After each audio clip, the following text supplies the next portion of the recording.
예, 매년 이맘때 우리 정보사연합회와 1월 달에 같이 미국을 다녀와서 그리고 1월 말쯤에 리뷰 세미나를 이쪽 강남에서 항상 진행을 했었는데요. 이렇게 온라인으로 하다 보니까 약간 아쉬운 생각이 들기는 합니다만 어쨌든 이번 CES21 올 디지털 전시회에서 제가 느낀 점을 말씀드리도록 하겠습니다. 간단하게 제 소개를 드리면요. 저는 박석희 IT혁신연구소라는 새로운 비즈니스 모델을 연구하는 개인 연구소를 운영하고 있고요.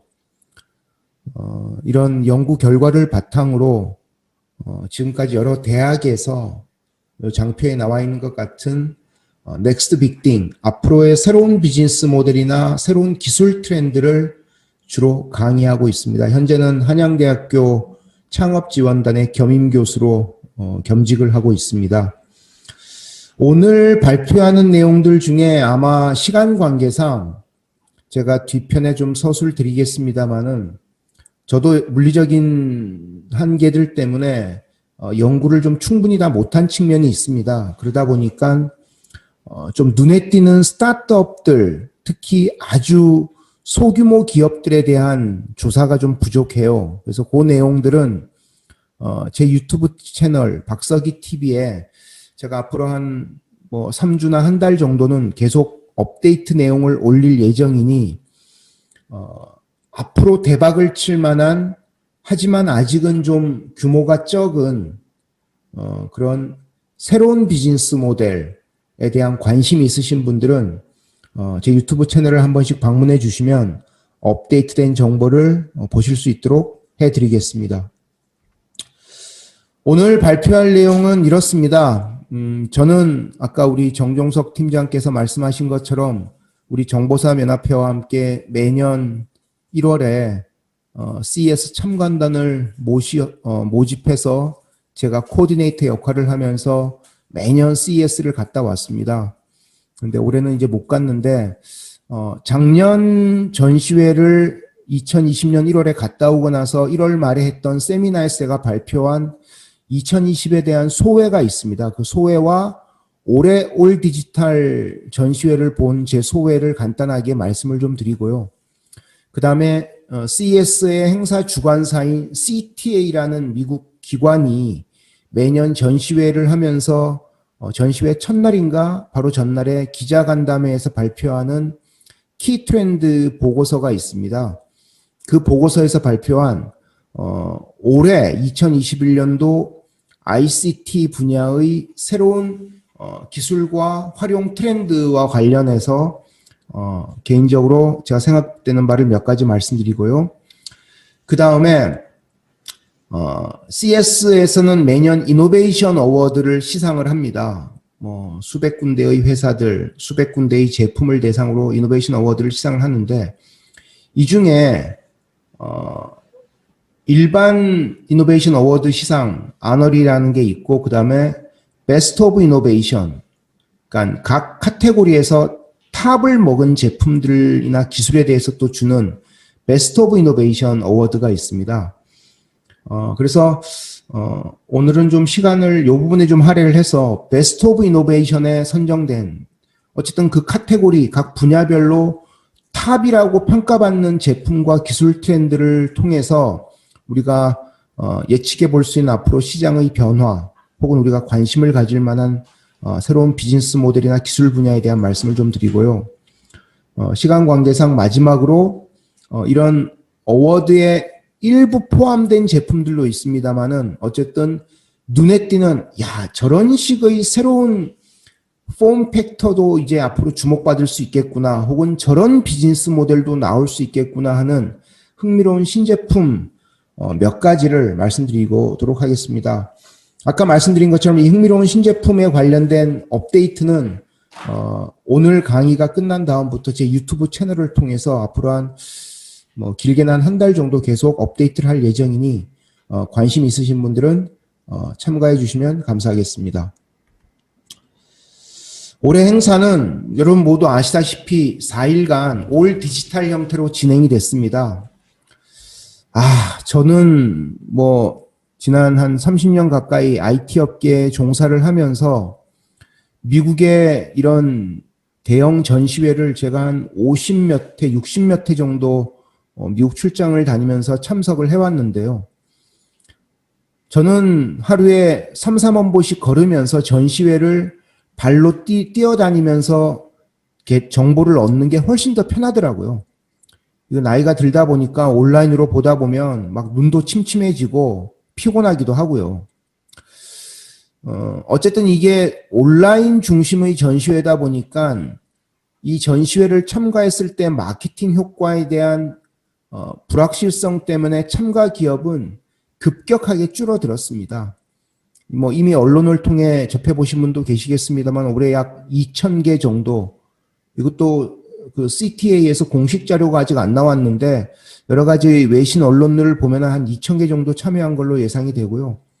작년이 4,500개였으니까 50%가 훨씬 안 되는 거죠. 특히 미국 같은 경우는 거의 3분의 1, 4분의 1 가까이 줄어들었습니다. 560개밖에 참여 안 해서 그래도 1위를 했고요. 참가 업체, 전시회 부스에 참여한 업체 수로는. 한국이 작년에 3위였는데 올해는, 작년엔 중국이 2위였고 한국이 3위였는데 올해는 한국이 338개로 2위로 올라섰습니다. 우리나라 사람들이 여기 가면 좋다 그러면 막 이렇게 몰려가는 스타일들이지 않습니까, 우리나라가. 이게 아마 재작년부터 한국 스타트업들 같은 경우에 CES에 참석을 하면 글로벌 인지도를 올릴 좋은 기회가 될 수 있다는 생각도 하고, 또 중소기업 벤처부에서 해외 전시회 참여에 대한 비용 지원도 많이 해주는, 또 지자체들도 많이 해주지 않습니까? 그러다 보니까 참여 업체가 엄청 많이 늘어난 측면이 있네요. 하지만 저는 이번에 그냥 어텐디로서, 이 관람자로서 보다 보니까 기업들의 홍보 효과는, 이거는 정말 빈익빈 부익부 효과가 정말 굉장히 컸다는 생각이 듭니다. 2,000개 중에 미디어 행사를 통해서 글로벌 미디어에 노출된 기업들이 주로 대기업인데 한 70몇 개밖에 안 돼요. 그러니까 나머지 기업들 중에는, 스타트업들은 이노베이션 어워드 정도라도 받았으면 그나마 글로벌 기업들에 겨우 노출되는 정도고, 그 외 기업들은 사실은 홍보 효과가 그다지 높지 않을 수밖에 없습니다, 제가 보기엔. 사실 저는 전시회에 참석하면은 3일 동안 하루 3만 보씩을 거의 매일 전시장 곳곳을 다니거든요. 그럼 이렇게 쭉 지나가다가 보면은 이거 흥미로운 기업인데라고 해서 취재를 하고 하는데, 이 온라인이다 보니까 일일이 다 클릭해서 영어로 된 자료를 다 읽어보지 않는 한은 얘네가 뭐 하는 회사인지를 알기가 쉽지 않은 겁니다. 그러다 보니까 홍보 효과나 마케팅 효과에 대한 불안한 생각들 때문에 참여가 이렇게 급격하게 줄어든 게 아닌가 싶고요. 현대차 같은 경우도 이번에 홍보 효과가 없을 거라고 생각해서 참석을 안 했거든요. 당연히 자동차 회사 같은 경우는 사람들이 직접 참석해서 실물을 보거나 경험을 해보지 않는 한 그 기업의 기술과 새로운 제품에 대한 좋은 감정을 느끼기가 쉽지 않은 거죠. 그러다 보니까 그런 한계를 느낀 글로벌 기업들이 많았던 것 같고요. 내년 2022년 1월 둘째 주 행사는 CTA가 공식 발표된 자료에 따르면 오프라인과 디지털을 병행한다고 합니다. 제 생각에는 아마 내년 1월 행사는 코비드 19이 약간 이제 많이 완화된 상황에서 오프라인 행사가 대단히 본격적으로 다시 열릴 거라는 생각이 들고, 그러다 보면 아마 내년 1월 행사는 미리 준비 안 하시면 아마 참석하는 게 상당히 고통스러울 수도 있을 것 같습니다. 라스베가스 호텔들도 아마 바가지 씌우려고 지금 아마 대단히 혈안들이 돼 있을 것 같다는 생각이 들기도 하고요. 그래서 그런 부분들 좀 고려하시면 좋을 것 같다는 생각이 듭니다. 2020년 CES와 올해 2021년 CES에 대한 저의 대략적인 느낌, 소회를 간단히 말씀드리면, 작년 1월 달에 갔다 온 다음에 제가 이맘때쯤에 강남에서 했던 리뷰 세미나, 오프라인 세미나에서 이런 얘기를 했습니다. 행사장을 가보니까 4,500개 기업들 중에 한 3,000개 이상을 제가 본 것 같아요, 부스를. 근데 보면은 정말 AI가 없는 곳이 없습니다, 진짜. 모두가 AI가 기본으로 다 깔려 있다고 보시면 됩니다. 그 AI의 활용 수준에 뭐 높고 낮음의 차이는 있을 수 있을지 몰라도 특히 이 AI 대세를 확산하는데 구글이라는 회사가 작년 같은 경우 전 시장에 어마어마한 돈을 쏟아 부었습니다. 제 생각에는. 이게 또 큰 영향을 미치기도 했고요. 두 번째는 융복합 시대의 본격화인데요. 작년에 참여했던 자동차 메이저 완성차 업계에서 많은 기업들이 개인용 비행기, 특히 현대차 같은 경우도 우버하고 협력해서 개인용 모빌리티 비행기를 선보이기도 했죠, 시제품을. 그래서 이 비행기 제품들과 그리고 스마트 시티 관련된 그런 솔루션들, 그러니까 자동차들을 다양한 자율주행 기능을 이용한 그런 자동차를 운송 플랫폼화하는, 그래서 스마트 시티에 기여하겠다는 그런 비전들을 정말 많이 넣기도 했고요. LG전자, 소니 같은 가전회사들은 전기 자동차의 핵심 부품이나 플랫폼을 공급하겠다는 비전들을 발표했습니다. 저는 그때 작년까지만 하더라도 LG와 소니가 전기 자동차를 직접 만들지는 않을 거라고 생각했는데 제 예상이 빗나갔죠. 올해 같은 경우 소니는 전기 자동차 시제품을 선보이기도 했고요. LG도 어쨌든 캐나다나 미국의 협력사들하고 제휴를 하면서 전기차 시장에 본격적으로 뛰어들겠다고 발표를 하지 않았습니까? 뭐 그것 때문에 이제 스마트폰 사업을 또 접겠다는 얘기까지 나왔는데요. 세 번째는 우리가 어떤 테마 중에서 이 전시회에서 지난 1, 2년간 혹은 2, 3년간 CES에서 가장 주목받고 앞으로 더 빠르게 확산될, 이미 대세가 됐음에도 불구하고 더 빠르게 확산될 새로운 시장의 테마로 본다면 단연 헬스케어가 압도적입니다. 헬스케어는 홈 어플라이언스 영역, 그리고 디지털 헬스 영역, 그리고 IoT 영역, 모든 분야에서 디지털 헬스 관련된 제품들을 내놓는데 올해도 마찬가지고 작년에는 이 가속화 현상이 더더욱 두드러졌다는 게 특징이고요. 그다음에 CES 전시회는 저는 이제 제 주변의 지인들한테 어떤 산업에 종사하는 분들이시든 CES 전시회를 꼭 한 번은 가보셔라고 말씀을 드립니다. 특히 2020년부터 2023년 정도 사이에는 빚을 내서라도 꼭 한번 가봐라. 그러면은 본인의 비즈니스를 변화시키는데 엄청난 인사이트를 얻을 수 있을 거라고 얘기를 합니다. 올해도 뭐 그랬지만 작년 같은 경우도 정말 많은 전통산업 영역의 기업들이 CES 전시회에 참여를 했고요. 한국 스타트업들의 약진이 정말 두드러졌습니다. 작년 같은 경우에. 특히 이노베이션 어워드를 탄 한국 기업들이 정말 많고요.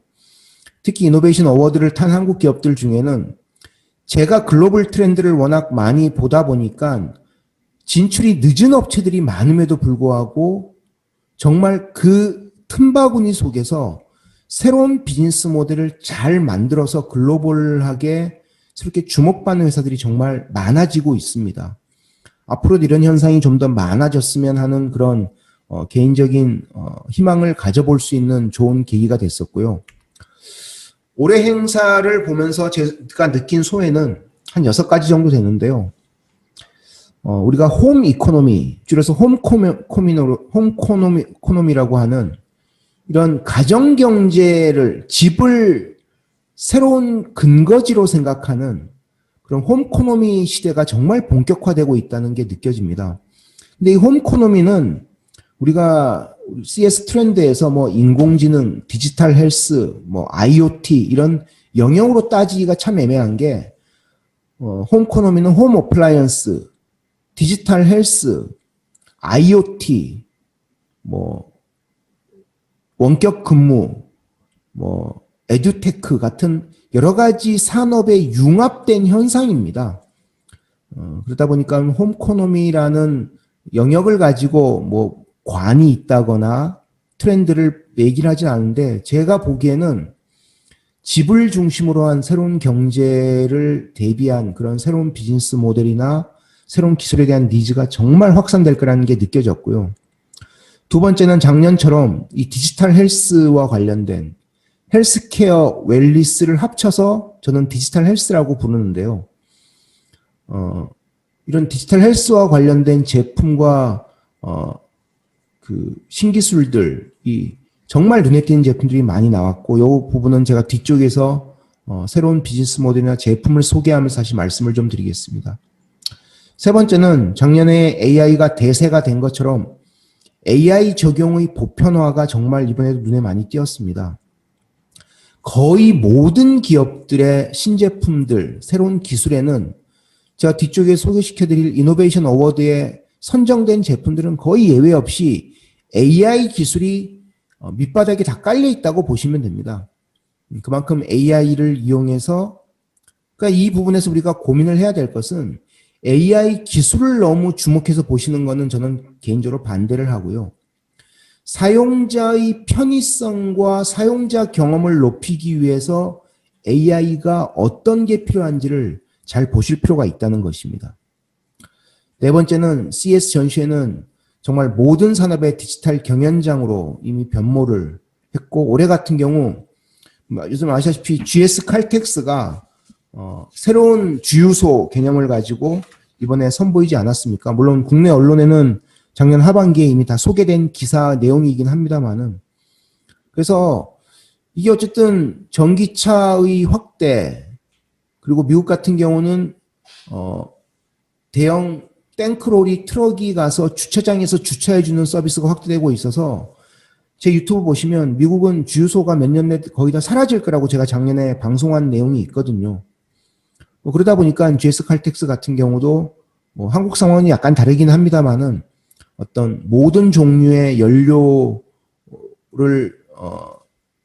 다 충전이 가능한, 리필이 가능한 그런 이제 서비스 플랫폼으로서 주유소를 변모시켜서 이번에 선보인 것처럼, 아모레 퍼시픽도 작년 올해 계속 전시회에서 호평을 받았던 것처럼 거의 모든 산업이 이제 디지털 경연장으로 CES가 변신하고 있다는 것 주목하실 필요가 있고요.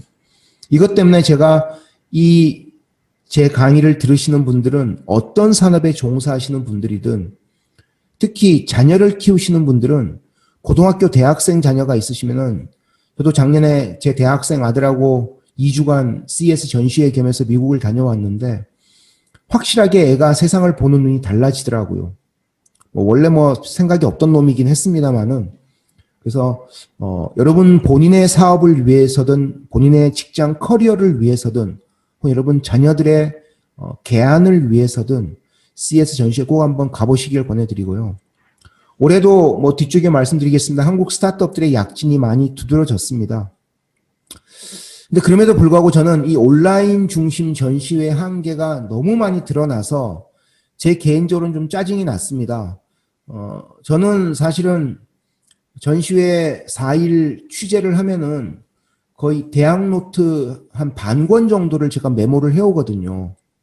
물론 와서 다시 구글 검색을 해서 정보를 보완하긴 합니다만은, 근데 이렇게 정보를 빨리 취득할 수 있는데 한계가 있더라고요. 온라인 전시회에서 자료를 본다는 것은. 그래서 그런 부분의 한계 때문에 온라인 전시회가 확산되는 데는 앞으로도 좀 한계가 있지 않을까. 그래서 이 온라인 전시회에서 전시 주최 측과 전시 참여 기업과 전시를 보는 사람의 어떤 효과를 높이기 위한 그런 솔루션에 대한 부분들이 앞으로 되게 주목받을 수 있다라는 개인적 생각을 좀 해봤습니다. 자, CES 21의 주요 키 트렌드를 행사 주관사인 CTA라는 곳에 자료 중심으로 간단하게 제 생각과 곁들여서 말씀을 좀 드려보겠습니다. CTA의 글로벌 미디어 대상 프레스 컨퍼런스에서 CTA 사장이 위에 남자가 사장인데요. 발표한 6가지 올해 키 트렌드입니다. 이거는 CES 전시회에 참여하는 전시 품목의 트렌드라고 보시면 절대 안 됩니다. 그렇게 보면 이 CTA가 매년 발표하는 이 자료를 저는 지난 몇 년 전부터 계속 보고 있는데 이거는 사기입니다. 사기. 전시 품목하고는 상관이 없어요. 다만 이 트렌드는 CES가 지향하는 디지털 기반의 소비자 가전이라는 새로운 넓은 기술과 제품 서비스 트렌드를 보여주는 것일 뿐입니다. 이번 전시회에 참여한 품목의 트렌드라고 물론 대부분에는 품목들이 들어있긴 합니다만은 꼭 그런 건 아니라는 걸 여러분들이 아실 필요가 있고요.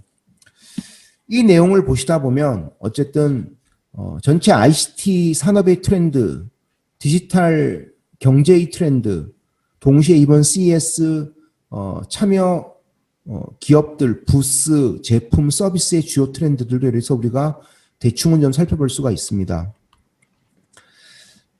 먼저 이 6가지 트렌드를 앞서서 보면은 CTA가 발표한 이 글로벌 기술 어떤 접목, 활용의 어떤 확산 속도가 이커머스, 텔레메디슨, 원격 진료, 그 다음에 넷플릭스 같은 스트리밍 비디오, 그 다음에 원격 교육 분야에서 보면은 이 정도로 정말 급속하게 지난 1년간 빨라졌습니다.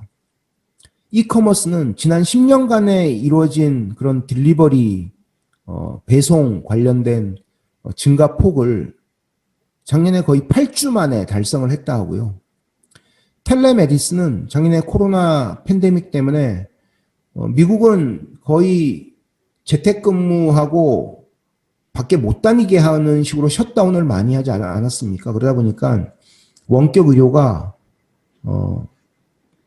의사하고 원격 의료 약속 잡는 기준으로 따지면 미국의 코로나 팬데믹이 본격으로 확산된 3월 정도 데이터인 것 같습니다. 거의 15일 만에 10배 이상 늘어났다고 하고요.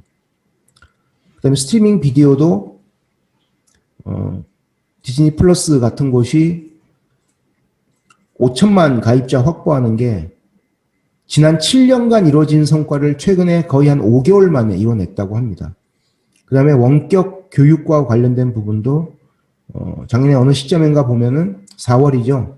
2주 만에 거의 전 세계에서 2억 5천만 명의 학생이 원격 교육은 저도 올해 뭐 2군데 대학에서 1학기 강의를 합니다만은 학교 행정실에서 다 연락이 왔더라고요. 상반기에 무조건 원격 교육을 다 하겠다고. 그래서 원격 교육은 올해도 아마 기본적으로 확산되는 그런 기반이 될 거라고 생각합니다. 먼저 디지털 헬스인데요. 디지털 헬스는 우리가 알고 있는 IoT, 사물 인터넷 관련된 기술을 지향하는 회사들 중에 거의 상당 부분이, 저도 몇 %까지는 제가 생각을 못 해봤습니다만은 상당한 회사들이 이런 디지털 헬스 분야로 사업 모델을 전환하거나 디지털 헬스 기기의 IoT 기술을 접목한 회사들이 정말 많이 늘어나고 있습니다. 그래서 앞으로 5년간 커넥티드 헬스 모니터링 디바이스, 집에서 개인적으로 자택에서 내가 내 건강 상태를 모니터링하는 그런 디바이스들, 주로 뭐 손목에 차는 밴드나 가슴에 붙이는 패치나 손가락에 끼우는 링 같은 타입들이 많겠죠. 이게 미국 내 선적에 따른 매출로 보면은 작년 같은 경우 73%가 늘었고요. 올해 같은 경우 예상치가 34% 늘어날 거라고 생각하고 내후년부터는 약 14%대로.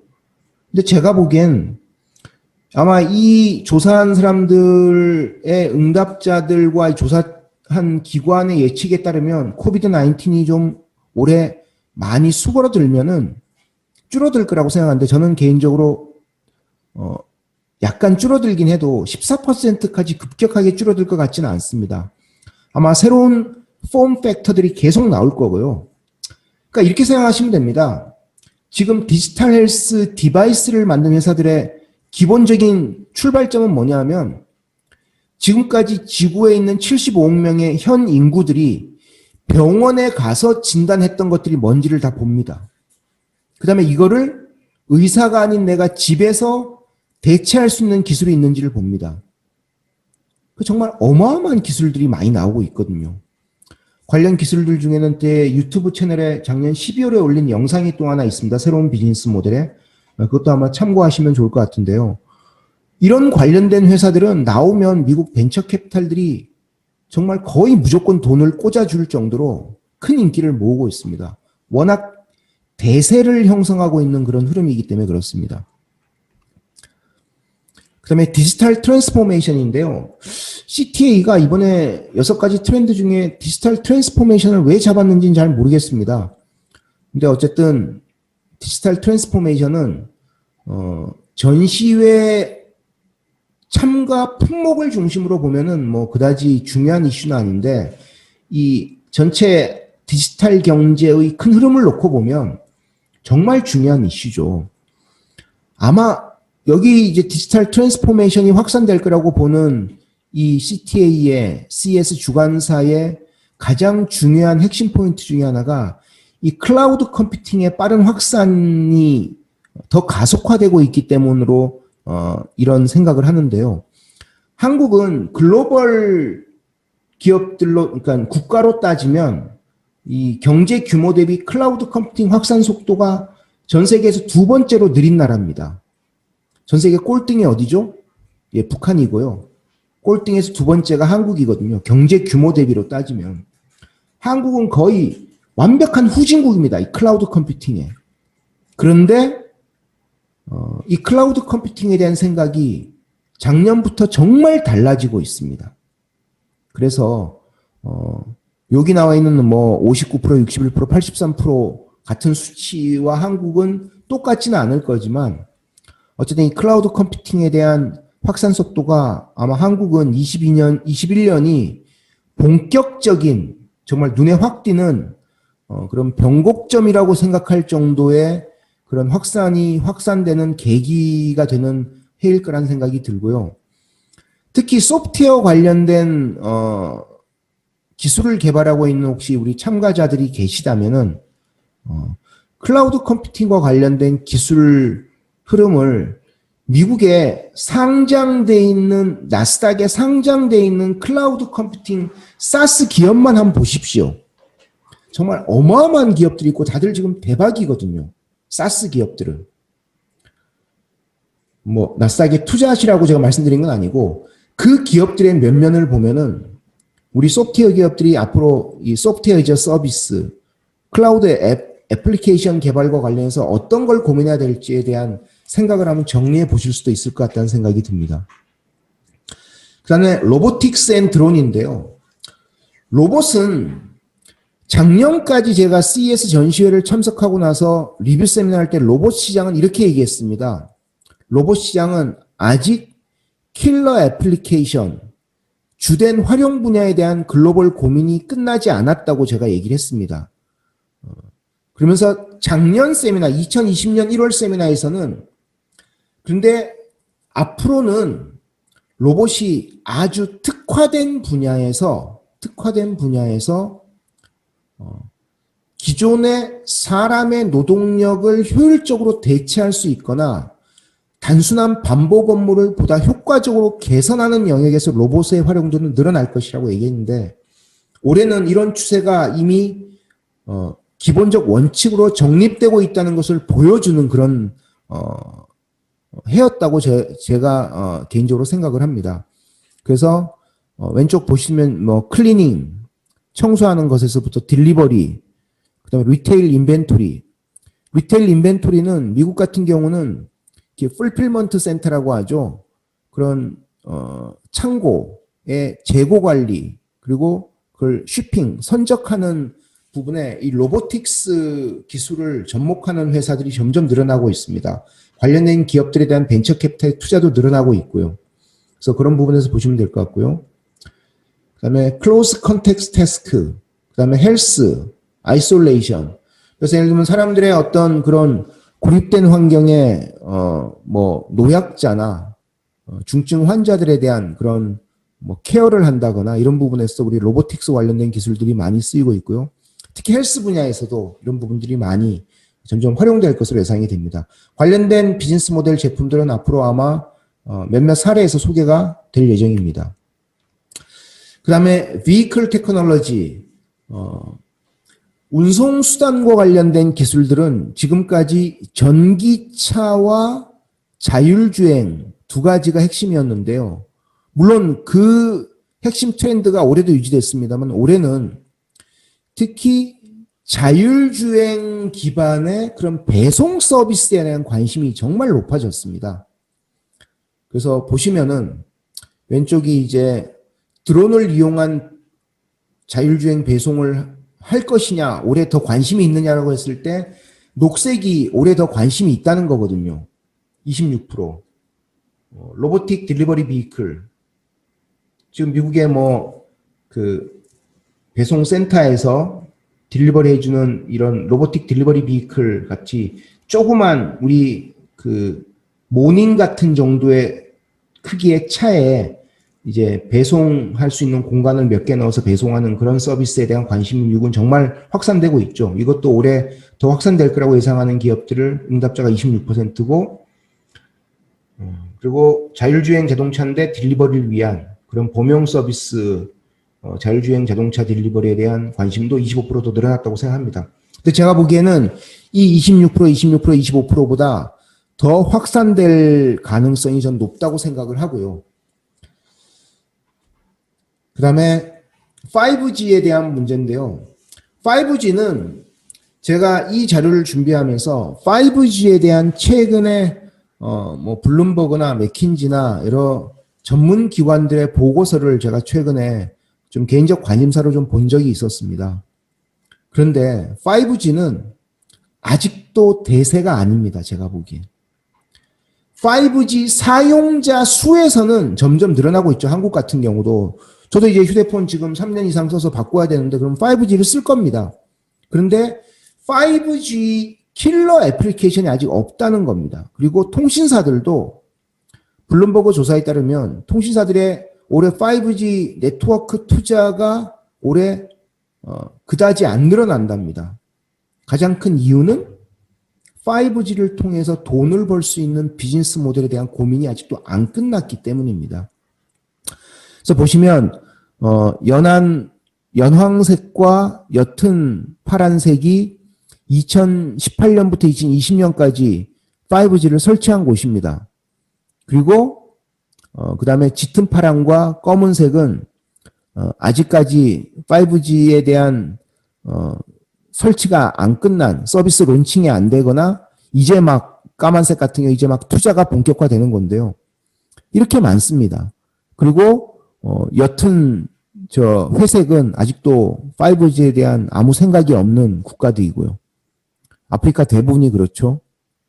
보시면은 연황색과 옅은 녹색 분야가 저렇게 아직은 얼마 안 되는 겁니다. 근데 저 국가들에서조차도 아직은 5G 기반의 킬러 앱에 대한 관심들과 고민이 아직 정리가 안 돼 있는 거죠. 물론 5G가 좀 더 어쨌든 사용자가 늘고 통신사들의 고민이 확산되면서 5G 기반의 새로운 애플리케이션에 대한 관심들은 올해 좀 더 크게 확산될 가능성은 전 높다고 생각은 합니다. 그 다음에 스마트 시티인데요. 이 스마트 시티는 저는 항상 이 리뷰 세미나를 하면서 미국 이 CES 주관사인 CTA에서 얘기하는 이 스마트 시티는 100% 사기라고 얘기합니다. 스마트 시티는 실체가 없는 거예요. 그리고 이 스마트 시티는 먼 미래에 대한 지향점입니다. 마치 행복해지는 뭔가를 만들고 싶다. 그럼 뭘 가지고 행복해질 거냐? KPI가 뭐냐? 그러면 수도 없이 많잖아요. 도시가 스마트해지려면 도시가 스마트해지기 위한 KPI, 기준점은 거의 무한대로 언급이 될 수 있다는 겁니다. 그리고 실제 CS 전시회에 관련된 국내 언론 보도를 보면 매년 올해 스마트 시티가 핫 이슈라고 하면서 나오는데 저는 지난 몇 년간 계속 CS를 가서 열심히 보고 온 사람으로서 보면 스마트 시티 관련된 기술이나 솔루션, 제품은 거의 전시된 적이 없습니다. 다들 개념만 얘기를 하는 거예요. 하지만 그럼에도 불구하고 이 스마트 시티를 구성하기 위한 여러 가지 뭐 네트워크화된 센서나 그다음에 스마트 키오스크, 그다음에 데이터 대시보드, 특히 데이터 대시보드, 시청이나 도청 같은 큰 지자체의 데이터 대시보드는 전 세계에서 중국이 가장 앞서 있죠, 사실. 알리바바의 클라우드 기술을 활용해서 하는 그런 부분들. 그다음에 컨택트 트레이싱, 특히 이제 코비드 19 관련된 이런 부분들 때문에 사람들 간의 접촉 이력 확인을 한다거나 이런 부분들이 요즘 관심을 많이 가지죠. 유럽에서는 개인정보 보호 때문에 요거도 먹고 있긴 합니다만은. 이런 부분들이 이제 스마트 시티와 관련된 여러 가지 구성 요소이고 이런 것 때문에 지자체의 책임자 입장에서는 도시의 스마트화에 대한 관심과 기술에 대한 관심이 높아질 건데 현재 스마트 시티 솔루션이라고 CS 전시회에서 지난 4년간 그나마 눈에 띄게 선보인 유일한 솔루션들은 트래픽 관리, 교통 관리 솔루션들입니다. 그리고 이런 솔루션들은 나오자마자 미국의 주요 지자체들이 도입한 경우가 참 많이 있습니다. 그래서 특히 중국 같은 경우도 알리바바의 그런 트래픽 관리 솔루션들을 중국의 주요 성들이 저런 데이터 대시보드를 통해서 활용하고 있는 글로벌하게 가장 잘 활용하고 있는 예들이 있긴 하고요. 자, 시간이 벌써 첫 세션인 40분이 거의 됐는데요. 정 팀장님 한 10분만 쉬었다가 진행하면 되죠? 예. 네. 그러면은 정확히 4시 50분에 다시 강의를 두 번째 세션을 진행하도록 하겠습니다.